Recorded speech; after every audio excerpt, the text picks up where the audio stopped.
घरातली मुलगी, आणि तिनं अशी व्याख्यानाद्वारे आई सांगितली, सगळ्यांचे डोळे पाणावले, सगळे रडायला लागले. एवढं काय तिनं सांगितलं आईबद्दल.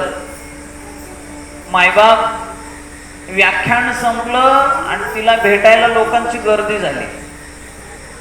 किती सुंदर सांगितलं हो तुम्ही आईबद्दल, किती छान सांगितलं तुम्ही.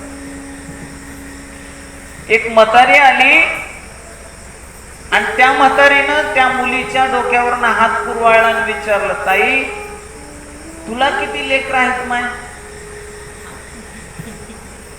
तेव्हा ती म्हणली, हसत हसत म्हणली, आजी मी 12वीला आहे, अजून माझं लग्नच झालं नाही. म्हातारीच्या डोळ्यात पाणी आलं. म्हातारीने पुन्हा तिच्या डोक्यावरून हात कुरवाळला, म्हणली, माय पहिली तू आई बन, मग आई सांग. आलं का लक्षात? मी नेहमी श्रोतो वर्गांना विचारत असतो, ज्या माझ्या लहान लहान देवी स्वरूपात अशा कुमारिका या बसलेल्या आहेत कन्या, आणि इकडे काही बंधू लहान लेकरं बसलेले आहेत. तुम्हाला सहज प्रश्न विचारतो, त्याचं उत्तरही अगदी सहज देता येईल असं आहे. घरामध्ये सर्वात आधी कोण उठतं सांगा बरं?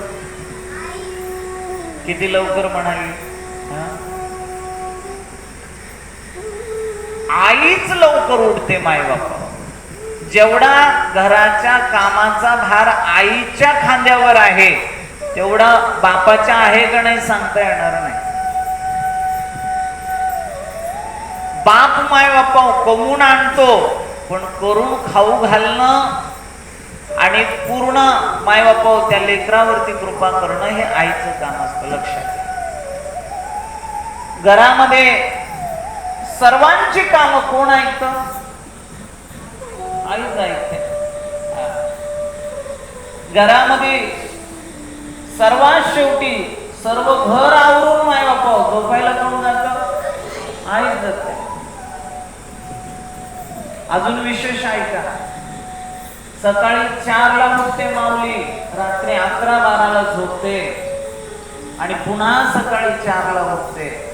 दिवसभर मायबापा लहान लेकरापासून त्या म्हाताऱ्यापर्यंत बघा, ते एवढंच असतंय लेकरू, नातू म्हणा लेकरू म्हणा.